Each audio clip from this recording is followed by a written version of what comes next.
Suppose you want to do something, but people who typically do that thing are different from you. This is what many women interested in engineering experience, including our guest today. Welcome to Career Curves, where we talk to people who have interesting careers and explore how they got where they are. I'm your host, Beth Davies. Today we're joined by Carol Regalbuto, a powerhouse mechanical engineer focused on battery technology. She's working in the fast-paced, hard-charging world of tech startups on teams often dominated by men. Carol shares what she's had to do to be let in and then to thrive, both personally and professionally.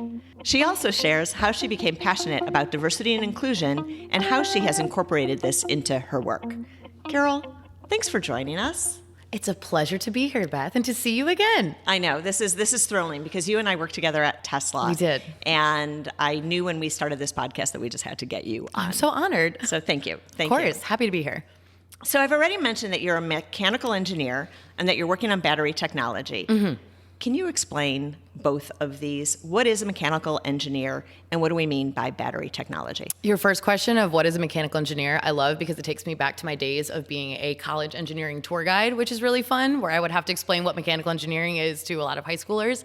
And so within mechanical engineering, there are a couple of different fields within it. It's one of the broadest fields of engineering. Effectively, what we do is apply scientific and mathematic principles to solve problems that come up either with things moving or as energy flows from one place to another. There are several main camps of mechanical engineering. The way that I've seen my friends' careers paths go is some are more into mechanical design and how we design parts that are going to be manufactured, a lot of CAD work, testing it under different mechanical situations to make sure that the forces that these parts are going to experience will be appropriate for the material selected. And then there are folks who are more on the energy side of things, who are looking at thermodynamics, at power plants, at heat transfer, at fluid mechanics. How do we move energy from one form to another? And that is what I was personally interested in, the energy piece of it. As I was in high school, I was thinking about what I wanted to do. I had this knack for math and science that I was told I was very good at, and I enjoyed doing, and I wanted to understand and find a way I could use that to have a positive impact on society. For me, that came in the form of energy. Eventually, that led me to batteries. But when we talk about battery technology, for me, what it means is working on lithium-ion batteries specifically. There are many different kinds of battery chemistries out there, and one of the most prominent now, I would say the most prominent now, is lithium-ion. Lithium-ion battery technology can include things from a cell, which is the smallest component that you may have. It may include a module, which is somewhere in the middle, and then a whole pack, which would go under your Tesla, for example, under the floor of the car. So some folks work at the cell level, some work at the module level, some work at the pack level, and then some work at the sub-cell level. And that's mostly about materials chemistry and how do we actually manufacture the cells. And folks can work at different points along that spectrum. Fascinating. It's a lot. Which level are you working at? Right now, I'm at the sub-cell level. So in my role at Sila, we are a battery materials manufacturer, and we look at the different components that we can supply to cell manufacturers. If I were to follow you around for a day, a week, what would I actually see you doing in this kind of work, in this kind of a job? You would see me in a couple of different settings. You would see me in the lab a little bit, either performing tests on my own or receiving parts, receiving packages, getting them set up, putting them into fixtures for different testing, performing some of those tests myself. And you would see me at my computer a lot, analyzing data that has been generated in the lab. And I actually love data analysis. It's some of my favorite thing, to look at a set of data and try to understand what the story is that it's telling me. As scientists, we go into experiments with hypotheses, but we have to have the intellectual humility to understand that we may have been wrong in what we were thinking. So opening up a set of data and trying to look for trends and understand what is it that's actually going on here versus what did I think was going to happen? What is the story that's coming out from these numbers? And then how do I craft those numbers into a story that's meaningful to other people who weren't in the lab with me doing the experiments or who are on a different team and don't understand all of the weeds of my project? So you'll see me at my computer doing some of this data visualization. I love making graphs. I love making figures. You can ask any of my teammates. So I'll be doing some of that. And then, of course, I will also be in meetings with other teams to understand what is the direction that we're trying to move as a company, what are the challenges, what are the gaps in knowledge, how do we close those. what data do I have to share? What data do others have to share? And how can we use that to progress forward as an organization? So I'd love now to understand how you got to this place. It's fun. We're sitting together, and it's fun to watch you as you're talking, because clearly you're energized by what you're doing. Absolutely. And so you're in this magical place for you, and I'd love to find out how you discovered that this was your place to be. So if we go back in time, tell me about your childhood, your family, and where you grew up. I grew up in the north suburbs of Chicago, relatively affluent suburb, mostly white and Asian people, very few Black people, and a handful of Latinx people, my mother included. My mom is from Mexico. My dad is white American. He grew up in Texas, and they met when he went back to Mexico with a friend of his that he had met in college, and his friend was like, let me show you around, I'll take you back home for the holidays, you can meet some of my friends. And one of those friends was my mom. Both of my parents are actually engineers. So for me, I was actually exposed to engineering at quite a young age, much younger than other people are.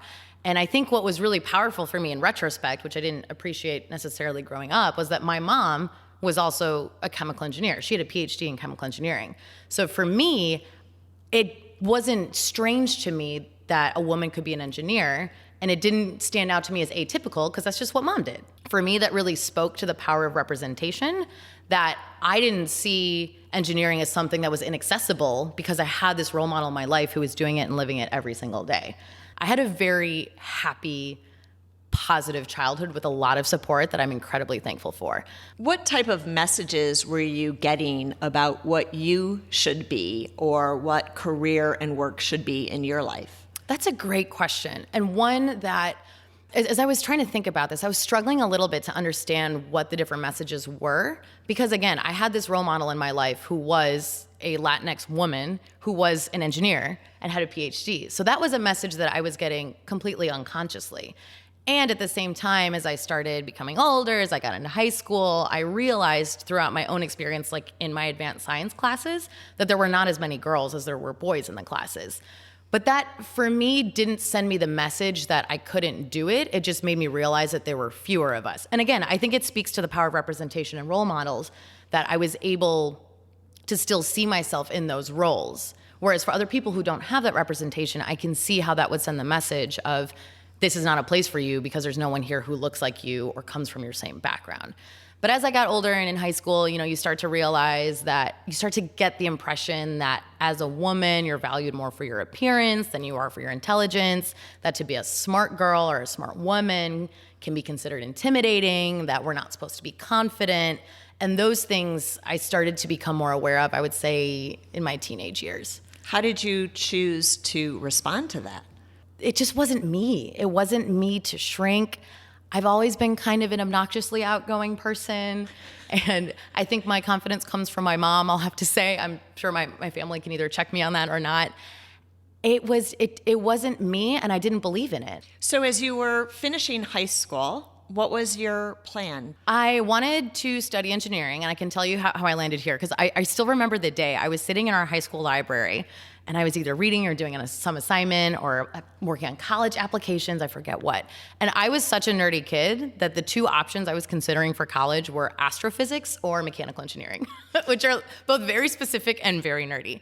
I have always been fascinated by space. I think space is really interesting and very cool.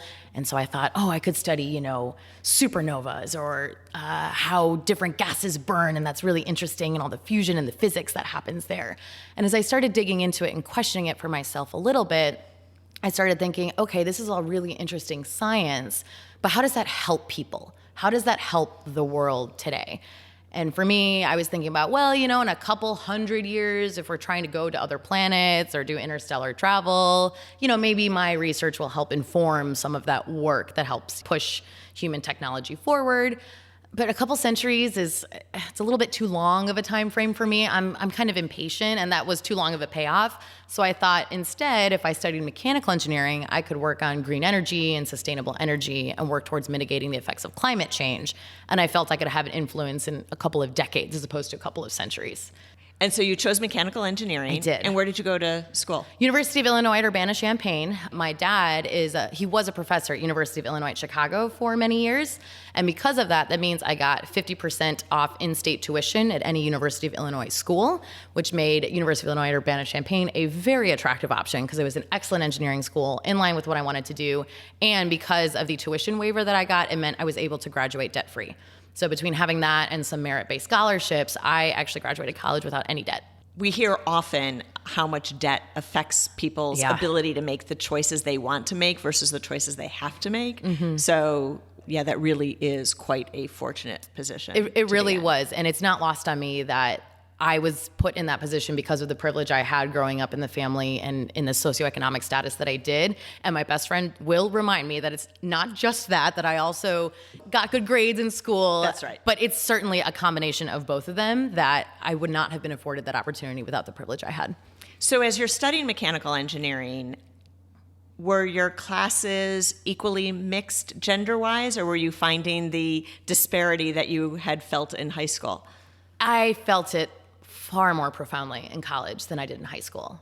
I think that when you think about the aggregate of numbers, in my AP physics class, I think there were three girls in our class of maybe 20-ish people, and 3 out of 20 feels much different than 9 out of 100, for example. So even if you're going to translate the percentages exactly the same, when you look in aggregate and you see an entire lecture hall full of men, and you're one of 10% women in that room, the weight of it just feels so different. And so I became much more profoundly aware of how few women there were in my college years. And the added layer of it too, this is audio, so your listeners can't see me, but I'm a white passing woman. And I can only imagine how much harder it is for women of color, specifically Black and Indigenous women who may walk in and they are the only person, not only of their gender, but of their gender and race, and how you feel all of that weight being the only, because now people are going to be putting an entire gender or entire race's worth of expectations on you, which is completely unfair.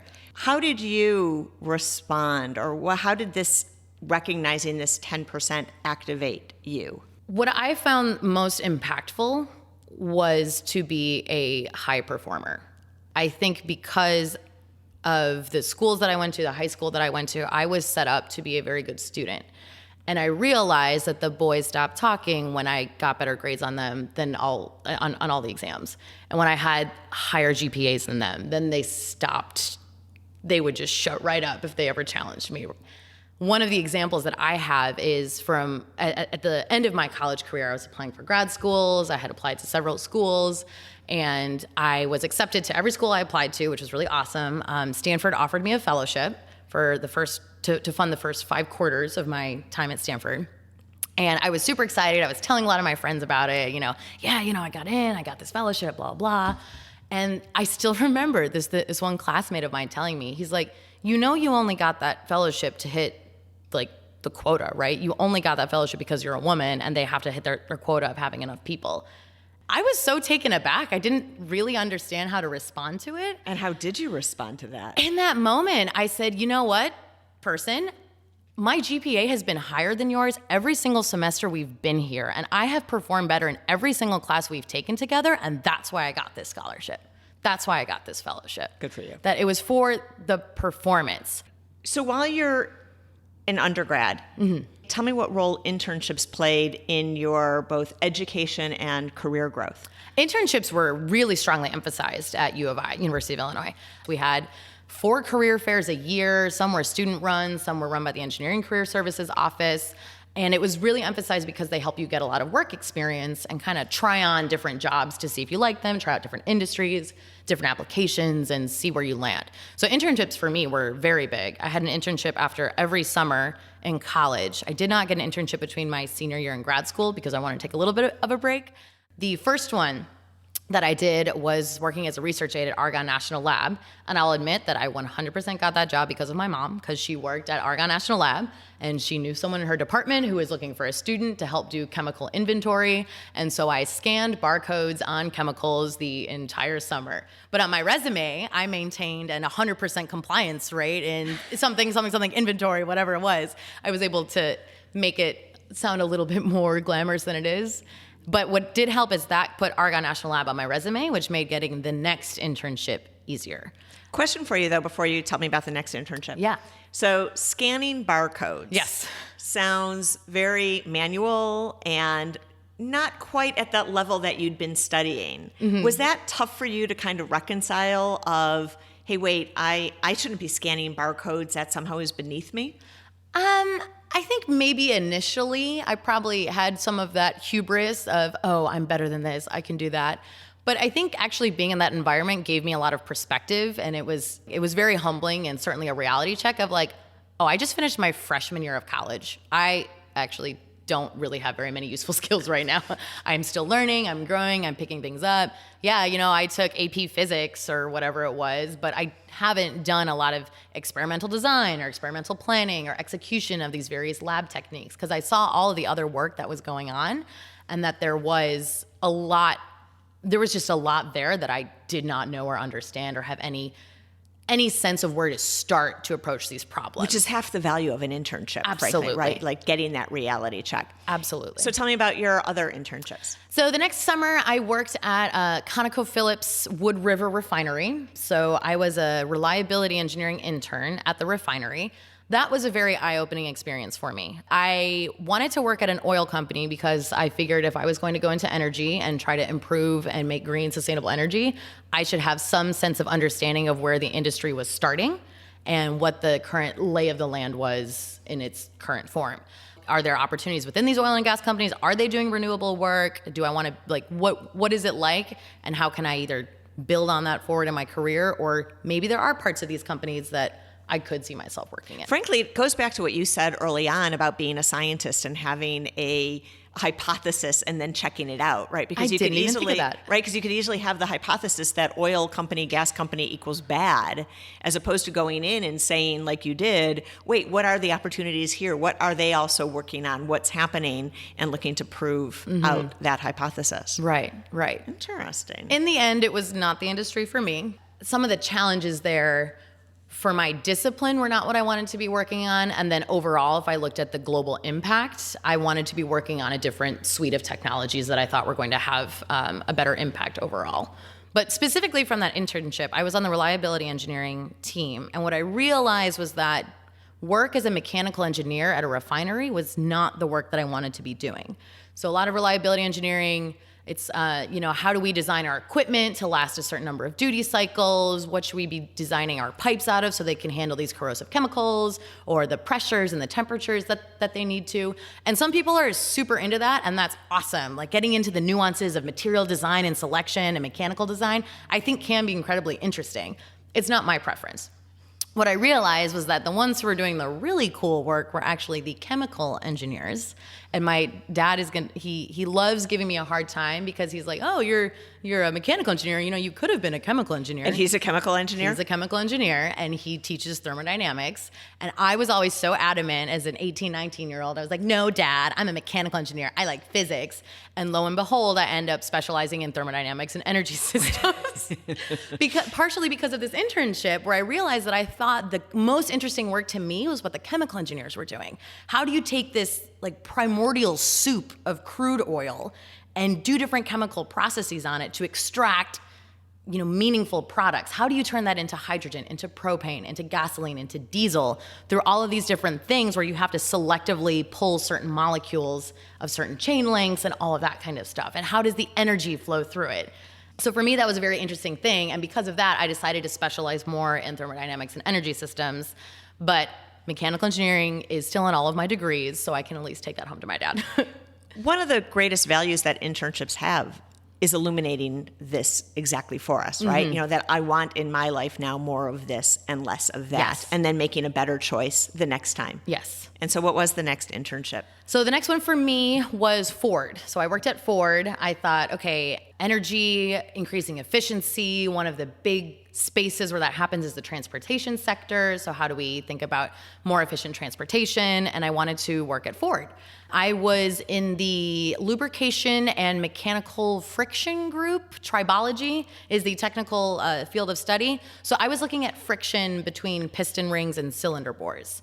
So what this internship taught me was that mechanical friction was not what I wanted to be working on, that I wanted to be more on the thermodynamics and energy flow and fluid So almost side. confirming for you what you It were was. Starting to think. Absolutely. It confirmed for me that that particular discipline wasn't what I wanted, but that industry was of interest. So it was fun to be working on engine components, to be thinking about efficiency of engines and how we can improve on those. And in retrospect, I really also enjoyed having access to corporate resources to do research. And I realized that working with a team of really smart, great, talented people with access to incredibly high state-of-the-art equipment can really drive forward progress in a way that feels meaningful, in a way that feels we're actually getting stuff done, we're learning things, and this is going to inform what goes into the vehicle, maybe not tomorrow, but maybe in the next model year or the year after that. So at some point, undergrad's going to come to an end, and you've got to start thinking about what you're going to do next. Yeah. What did you put into play? What was your plan then? This is another instance where I can pinpoint the exact moment of how this decision came to me. I remember it was senior year. Again, I think it was senior year of high school, senior year of college. It's a similar pattern for me, I suppose. I was sitting down to decide my last year's worth of technical electives, and I had maybe 2 or 3 slots left in my schedule. And I was looking at the list, and there were like 6 or 7 classes that I wanted to take. And I only had time for 2 or 3 of them. And as I was sitting there, I was thinking, man, I really want to take all of these classes. I just don't have time. Well, I guess I'm going to get a master's because that's how I keep learning the things that I want to learn. From there, it was a decision of, okay, if I'm going to go to grad school, do I stay at U of I or do I go somewhere else? Do I, start to open up the options? And I figured it was good to do a little bit of due diligence and apply at other schools. But it really came from the fact that I felt I hadn't learned enough, or that, not necessarily that I hadn't learned enough, but I wanted to learn more to specialize further in the field that I wanted to work in. You already mentioned kind of 2 things. One is that you went to Stanford and that they gave you a fellowship. How did that happen? The advice that I will give to people who are applying to grad school is that always check the box that you're interested in a PhD, because many schools will only consider funding if you are intending to pursue a PhD. So even if you're on the fence, say yes, you're interested in applying for the PhD, and then you're often considered for funding. And if it's not the path for you, you can opt out with the master's later. But often at schools that have a terminal master's program that is non-research, they won't consider you for funding because you're not doing research for the university. So the way that worked out, I had applied to a bunch of schools. I made sure that I applied. There's sometimes a couple of deadlines to be considered for financial aid, to not be considered for financial aid. So I made sure I applied at the deadline where I would be considered for funding. And because of my application, I think my undergraduate research experience, my internships, my GPA, letters of recommendation, I was selected to be someone who got a fellowship. You decided to take the summer off, you mentioned, between. I did. And what did you do during that summer? Oh, I did like the most stereotypical post-college thing for people who have the privilege to travel. I went to Europe for a month, and then when I came back, I had a couple of months because the way that Stanford worked out, they're on quarters, and I had been on semesters, so I had an extra month of summer. And I thought, okay, I can't just sit around and do nothing. So I actually went back to my high school job working at a swim shop. It was fun. It was fun to be back there. It was like a very low stress part-time job that basically just kept me busy with a little extra spending money. So then tell me about your time at Stanford. What was that experience like for you? I had a wonderful time at Stanford. That's the reason that I'm still here in California today and that we're talking in Oakland. I was interested in going to a different school than where I went to undergrad. And it was actually partially because of the advice of my undergraduate advisor, who said that if I ever wanted to come back to Illinois, if I wanted to be on faculty at some point, I would be a more compelling candidate if I had gone to grad school somewhere else and then come back. And that made me realize that I think it would be very helpful to see how a different group of people approach the same set of technical problems, to see if there were different solutions that came out of different ways of thinking. And being at Stanford for me was very interesting because it was the West Coast engineering culture was very much in contrast to the Midwest engineering culture. Fascinating. I found, yes. And I think because of the ties and the connection to Silicon Valley, people are a lot more willing to take risks and to try new innovative things. And they want to be like, okay, we're going to push all this stuff out there and see if it works. Maybe it will, maybe it won't. Where I feel like is in the Midwest, because there's huge manufacturing companies and they have products and lines that they need to support because they have customers who depend on them. They're a little bit more risk averse, which again is not necessarily good or a bad thing. It was just a different way of operating. So being at Stanford, I thought was really wonderful. I found my advisor, Chris Edwards, through some coursework, and I thought his research was very interesting. So I joined his lab, the Advanced Energy Systems Lab. And that, in retrospect, was also a very unique experience because we were an engine lab and we were 50-50 men and women, which was wonderful. And I didn't realize how strongly that impacted me until I left. And at my first job, it was not 50-50. And it was so nice to not have to even think about that during these very formative grad school years. So you just mentioned that you found this advisor, I think you said. Yes. So this type of grad school is totally foreign to me. Okay. So so tell me what that kind of role is and what that even means about finding an advisor and why that was therefore so important. Mm-hmm. This is something interesting about grad school as compared to undergrad. Undergrad, you apply to the university and it's the university overall, and then you get, placed in a separate department. Grad school is much more department focused. So even within the same university, one department may do their qualifying exams for your PhD candidacy in a different way from another department. So it's very department specific. So at Stanford's mechanical engineering department, the way it worked is you're not usually linked with an advisor from the start.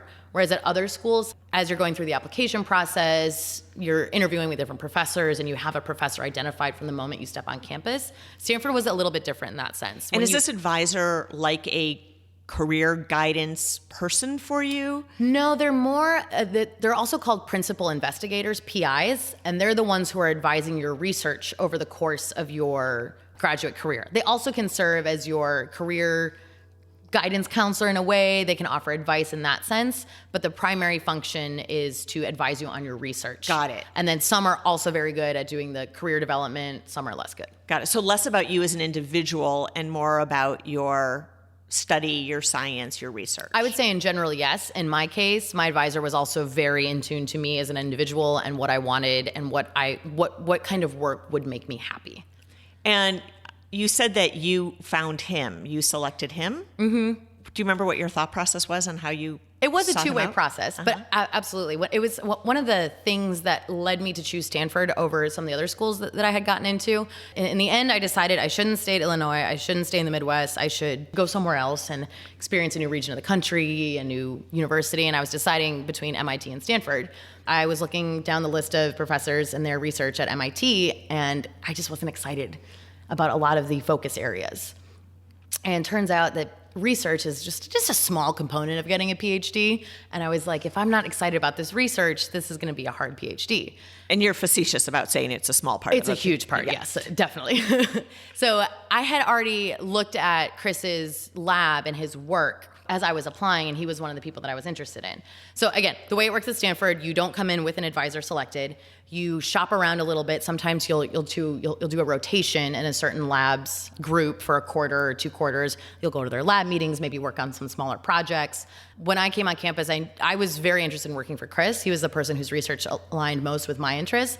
And so, it was like first couple weeks, I marched into his office, and said, I would like to work for you. And he would probably tell the story from his end very similarly. And he was like, all right, cool. Slow down. Take my class first. Get comfortable and established at Stanford and what graduate life is like and what the rhythm is like. Take my class. You'll see if you like me. I can see what you're like as a student, and then we can talk after that. And I said, okay. Like I said, I can be a very impatient person, so I was excited to hit the ground running. But in retrospect, it was good that I decided to take a beat and just settle in a little bit. So I took his class, and then at the end of the class, he knew that I had been interested, and we talked a little bit further, and he said he would like to take me on as a student. You mentioned how internships were helping shape your perspective of what you wanted for yourself, more of this, less of that. Mm-hmm. What about this experience of working in the lab? What was that teaching you about you? Oh man, that is such a great question. And ultimately, spoiler alert, the punchline here is that I decided to leave my PhD program. I didn't finish. And working in the lab is one of the things that really drove that home for me. I don't think I know a single PhD student or anyone who has a PhD who has not at some point, usually around year 4, sometimes year 5, gone through a very dark period where it feels like they cannot continue, they cannot go on, this work is so hard. It's very challenging in a lot of different ways, and getting a PhD can, quite frankly, be a very isolating experience because you are intended to be the expert on your particular project in your field, which is incredibly powerful. And it also means that you're the person who has to own every single aspect and solve every single problem that comes up. So working in the lab and trying to push forward academic research was very challenging for me. I think I went into the process of wanting to get a PhD, and honestly, I was thinking about it from the lens of school, right? Like, I'm really good at school, I'm really good at classes, I really like learning, I want to keep learning. And in the bubble that I existed in, the pinnacle crowning achievement in academia is to get a PhD. Both of your parents had PhDs? Also that. So you already said, spoiler alert, you did not go for your PhD. Mm-hmm. How did you come to terms with that for yourself personally? And what about for your parents? So there's a part of this that means that you were quitting. Mm-hmm. And I have such a hard time looking at you and using the word quit because I can't imagine that you and quitter, mm-hmm. like those two words don't go together. Mm-hmm. So I imagine that was hard for you to reconcile. Mm-hmm. So how did you end up reconciling that? And what about your parents? You're hitting on so much of what I had to grapple with in that time. Going back to your previous question just for a second, what working in a lab taught me is that I didn't actually enjoy doing academic research. And like I facetiously said, it's actually quite a large part of doing the PhD, and I didn't enjoy it. I didn't like working in isolation. I much prefer to work collaboratively in teams. Which is even something you said you saw at Ford during that internship. Absolutely. I felt it was very isolating. It was hard working with so few resources because, you're often getting funding from grants, and if something breaks, you don't have a spare. Whereas if you're in the corporate world, you have multiple copies of things. If something breaks, you install the spare and then you order another backup in case it breaks. You don't have that same luxury in graduate school. I just found that it was going so deep into a problem, and at some point I wanted just to be able to be like, okay, I understand this as much as I need to. I would like to move on and connect this to the next thing to actually apply it instead of staying so deep on this one thing from 360 degrees. That's not how I prefer to work. I prefer to see connections between a lot of different things and understand how those all impact each other when you're looking at the full systems view. So wonderful you know this about yourself. And I didn't know it right away. It took time. And it was through my advisor, Chris, telling me this. We'll get there in a second. Going back to your question of how did I process this? How did it feel? It was not easy. I basically felt like I was failing. My work was not up to par, and I was feeling really incompetent. I was feeling really unmotivated. I wasn't excited to go into lab because I was just reminded of how bad I was at this in my head, right? That's what it felt like. I went to go see a psychologist for a little bit. We had access to really good mental health resources at Stanford that I took advantage of. I took some workshops on resilience through the Vice Provost of Graduate Education, which was another great resource we had on campus. I was trying to learn tools to help me be more resilient and not seeing some of what was coming up as failures, but as obstacles that I could overcome if I reframed them for myself.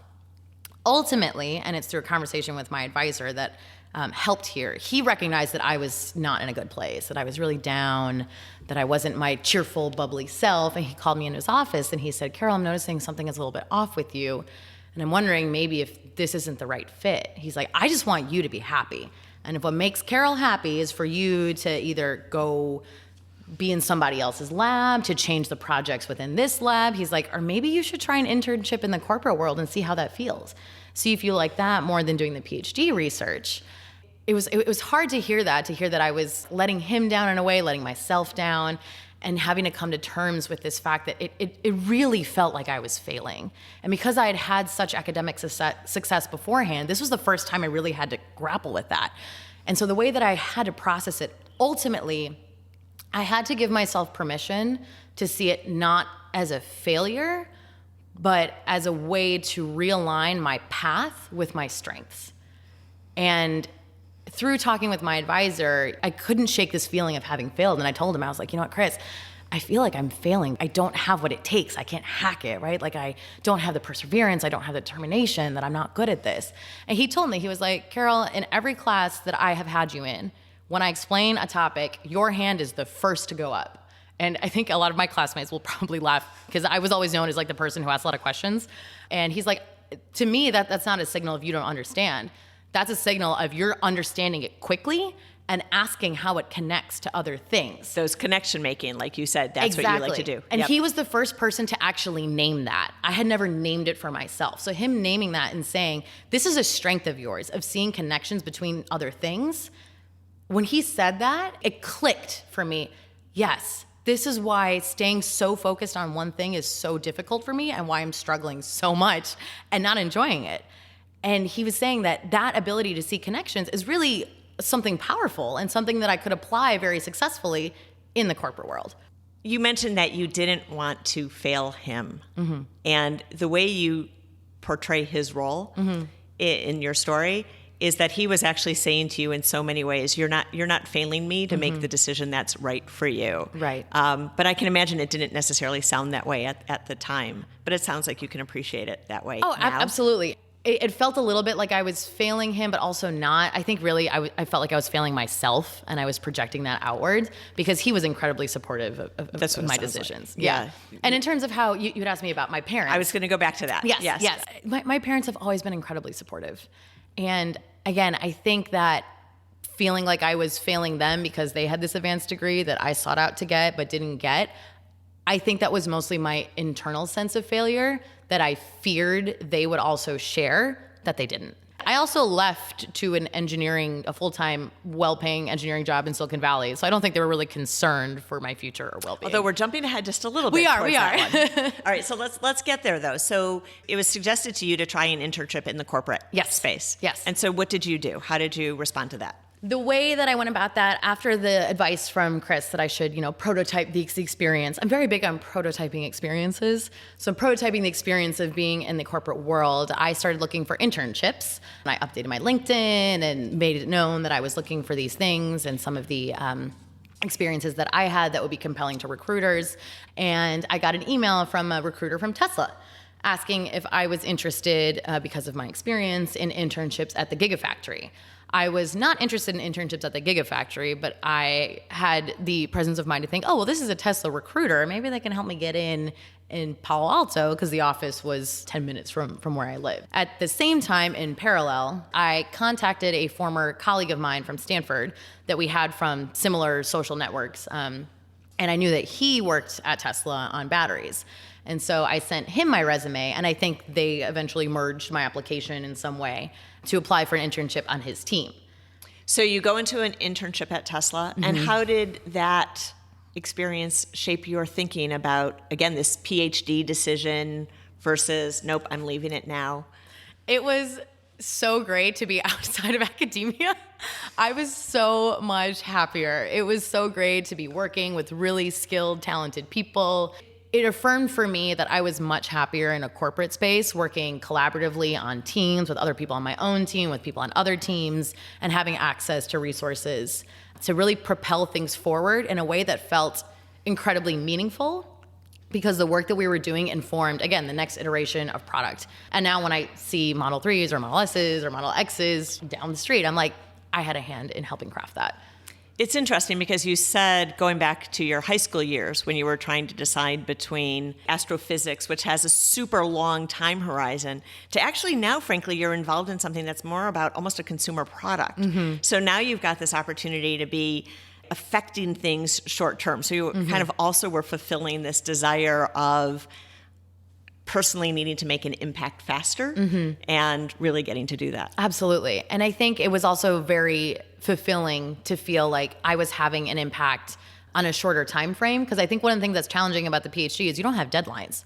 Sometimes you have some milestones for certain grants that you need to hit, but you don't have any milestones necessarily. You don't have deadlines. Everything is so open-ended. But you want to make connections and get things done. Exactly. Exactly. So there was an inherent tension there, which I didn't recognize until I was in it. So you, again, kind of a spoiler alert, you were able to convert this internship into a job at Tesla. How did you do that? What do you think you did during that internship that got you noticed to be able to turn that into a full-time job? I don't know that I can actually answer that question. I think you would have to ask my former manager and the people I worked with there to see what was compelling about my work or the way that I was working. I think I was able to execute on tasks that were handed to me. I do think that I had a particular domain-specific knowledge with respect to energy systems and thermodynamics that no one else on the team had, at least to the depth that I did, which was actually a really fun realization because in my lab, we had all taken the same classes, we all specialized in the same thing, and that wasn't unique, right? But then when I went to this other place outside of my lab, I was like, oh, I actually do know some stuff that other people don't know. Oh my gosh, this is so fun. And I was able to bring some of those modeling tools and some of that knowledge to the team that other people didn't have. And for the first time, I was the only person who had it, and that did feel kind of fun. So that probably helped as well. How long did you end up spending at Tesla? A little over 3 years. If you include the internship, it was just over 3 years. And so tell me about your experience there. I worked on the battery safety and R&D team, which later changed its name to the abuse testing and engineering team. And we got to do really fun tests. We worked on different abuse testing scenarios to make sure that the battery performed sufficiently in extreme scenarios, right? So if, there were a short circuit within the pack, the module, or the cell, if it was overcharged, if it had some sort of an impact, or if it was accidentally charged without coolant for any variety of reasons of failure. Not that any of this was anticipated in normal operation. All of the work that we did was if there's a 3-point failure or something like that, how do we have confidence that it's going to be safe for the consumer who's using the product? And the type of testing that we did was super fun. We got to come up with very interesting ways to recreate certain scenarios. It was very collaborative. I learned a ton from the other people on my team. I learned a ton from the technicians who were there too, because they were the ones instrumenting a lot of these intricate pack designs. And it felt really good to be working on things and performing tests that informed what was going to be going into the car. When you talked about your internships, you very strategically in your internships were using those as opportunities to say, I want more of this and I want less of that. Mm-hmm. You left Tesla after 3 years, as you mentioned. What had been happening during those 3 years of what you were learning about yourself of wanting more of this and less of that? Mm-hmm. I think it affirmed for me that I wanted more of the collaborative teamwork, more of the collective ownership of we are going to take on this really hard problem and we're going to solve it together and come up with a solution that we're all incredibly proud of. So I wanted to have more of that, and I wanted to affirm more of that. I do think what was a little bit hard about being at Tesla is that I was the only woman on my team, and that was frankly challenging. I don't think that any of my teammates were bad people. They were all very nice, but just the pressure of being the only woman in the room. I was also the only engineer on my team who wasn't white or Asian. And again, I'm half white, so we didn't have a lot of representation, and I wanted less of that. I wanted less of being the only in the room. While you were at Tesla, you got very involved in diversity and inclusion. Mm-hmm. I would imagine this was a big trigger for making that happen for yourself? I think so. It's a little frustrating to feel like, to hear people talk, there's so few women, there's so few women. Yes, there are so few women, but there are women. There are women. We are there, and we're just scattered. So what I found through my work with women in Tesla was that once you brought all of us together into one room, maybe like one person was the only person on their team, they were the only person on their team, but if you brought together all of those people, we could fill a pretty big conference room, and that felt really good. So having that support network was really powerful and empowering for me, though I do think that one of the pitfalls that women's organizations or women's employee resource groups can fall into is that they don't consider a diverse group of women. We actually got feedback from somebody, a woman of color, who didn't join WIT because she felt there was no space for her. She felt it was only white women, and that can happen because often if we're just thinking of women broadly, we default to white women. And if we don't specifically mention that we want to serve a diverse group of women of color, in particular Black women, Indigenous women, and Latinx women, they're not necessarily considered, or we don't think about queer women, we don't think about trans women, we don't think about women with disabilities. When we think of women, it can unfortunately aggregate into only one type of woman, which means that we're not actually serving the people that we're trying to serve. In your time as a leader at WIT, were you able to then respond to that piece of feedback and make any changes? And what did you do? What we started doing was to work with other employee resource groups, other ERGs. So we started working with the Black at Tesla employee resource group, with Des Latinos is another one, and intersectionality at Tesla. And we started working more collaboratively to make sure that we could host events that served more of us.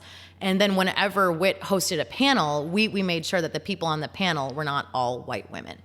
I would imagine when you look back at your experiences at Tesla, the work that you did in engineering is probably as important as the work that you did with the women in Tesla, with the people of Tesla. Is that a fair statement? Absolutely. I think the work I did with women in Tesla was just as, if not more important than the work that I did in engineering. I think that the community that we were able to create and the network was fundamentally important to my time there and made me feel like I had other people that I could relate to, that I could, go to for advice or just to vent for a second. Whether it was related to being a woman or not, I was just able to form strong friendships because of it. So you did at some point, though, decide to move on from Tesla. Mm-hmm. What were the signs for you that it was getting to be time for you to try someplace different, especially, frankly, because Tesla is Tesla. Mm-hmm. And probably everybody else would say to you, like, you can't possibly leave Tesla. Mm-hmm. I was even saying that to myself, so that's a very apt thing. It was a couple of different things together. I think the Tesla culture was very intense, and because of that culture, they're able to get a lot of really incredible things done, but I do think it can lead to burnout. The other thing is that I thought it would be interesting to just try something new. For me at Tesla, the smallest I ever went was a battery cell. And this new opportunity came up where the biggest I would ever go would be a battery cell. So to be on the other side of the interface and learn more and dive more into the material science and expand my knowledge in that sense. So how did you find the role that you're in now, which is at Sila? So this came also from a grad school connection. I had heard the name Sila in the back of my head. So as I was deciding, okay, maybe it's time to explore new opportunities, I started going on LinkedIn and I, searched battery engineer, battery test engineer, mechanical test engineer. Those were things I was looking for. And Sila came up. And I was like, Sila, how do I know this name? And I clicked on the company and I saw that I actually had quite a few former colleagues who were there. And I was like, oh, this is the company that Jean founded, who was a student of Chris's, and Chris mentions it all the time. And so it was brought back to the forefront of my mind. So because I looked and I saw that maybe 3 or 4 people that I knew from my time in graduate school had independently decided this was a good place to work, like it was probably worth a look. So I texted a friend of mine from grad school and I said, hey, I saw you just joined Sila. How do you like it? What's the culture and what's the vibe? And he told me that he was really enjoying his time there. He invited me to come to a recruiting meet and greet that was happening. And so I went, I met some engineering managers, and it's funny because 2 of the 3 co-founders of Sila were some of the earliest employees at Tesla. And so they understood what the experience and the role that I'd had at Tesla was. So they connected me with someone who was looking for someone with a similar background. And then I went through the interview process from there. When you were toying with the idea of leaving Tesla, mm-hmm. I had already left the company. Yes. But you reached out to me. I did. And at the time, you actually were telling me that you were considering leaving engineering mm-hmm. and switching over to diversity and inclusion mm-hmm. Based on some of the work you had done and experiences you had at Tesla around women in Tesla. Mm-hmm. Tell me about your thought process, both about why you were considering that and why ultimately you decided not to make that your next career move. Mm-hmm. I was considering it because over the course of my time at Tesla, it wasn't even just at Tesla, it was just that period of my life, I started to become much more aware of history in the US, of the systemic inequality and oppression that had happened, that because of the bubble that I grew up in, growing up in a predominantly white neighborhood with a white parent and being white passing, it was just stuff that was outside of my experience. I was completely blinded by my own privilege and didn't understand a lot of the history that was here. So throughout that time in my life, I should say, through exposure to different podcasts, different movies, different films, friends of different races that I hadn't really had, I was just learning things that I should have learned decades ago. And it was through learning some of these things that it became clear to me that I think everyone who benefits from the systems of oppression that our country has built it is their duty and their obligation to dismantle it and to make it a more equitable world for everyone. Because I believe it's so fundamentally unjust that somebody's career opportunities or lifespan is predicted by the circumstances of their birth, which they have no control over. And I thought, I could be working on new technology, or I could be working to create social equity within companies where I do have that influence. And that seemed like a really important thing to be doing. But you ultimately decided not to leave engineering for a role in diversity and inclusion. Why did you decide to stay in engineering? It was hard to make the career jump because I wanted to go into a career where I didn't have any formal experience. I had been involved with women in Tesla and trying to create a supportive network there, but that wasn't my primary role, right? My primary role was an engineer, and that was something I did on a volunteer basis. And I don't think that I had compelling enough experience to transition smoothly into one of those roles. I think had I wanted to spend more time on it, I could have tried to build up some of that experience, maybe tried to do some consulting work on the side, which would have given me a little bit more formal program rollout experience or anything like that. But ultimately, I didn't have the experience that I thought I needed at the time to make the jump at the time I wanted to. And I thought, you know what, if I go to a company that I feel really values diversity, equity, and inclusion, I think I can still have an impact as an engineer in that way to push forward what I want to. And it worked out because I had, at the same time, applied for a facilitator role at this firm called Awaken. And so I was able to pick up this contract job on the side of my engineering role, which really allowed me to do both of those things. And right now you are, in fact, doing both things. Yes. How do you get work-life balance for yourself? Because that sounds like a lot to be doing both of those things. It is. And I have the fortune to work at companies and employers who value work-life balance. I think it's a really great example that our CEO sets. He has 2 kids, and publicly on his calendar, he has, he needs to drop off his kid or pick up his kid. And I think it's really great that that's an example that's set. So when, you see the execs leaving and you see managers leaving to go home and have their own lives outside of work, it makes everybody else feel like they can do the same thing. They don't have to stay until 7 or 8 p.m. every single day. Committing to things that are important to me outside of work and having times that I need to be places that are not at work also helps as like a healthy forcing function to be like, all right, I need to get out, I need to go, I have to be at practice. These are things that I've committed to that I want to do, and they help make sure that I honor those. A few more questions for you. Mm-hmm. You're still young. You're right? You still have a lot of career ahead of you. Mm-hmm. What are you thinking about might be in your future? Do you have long-term goals, or do you just play it short-term?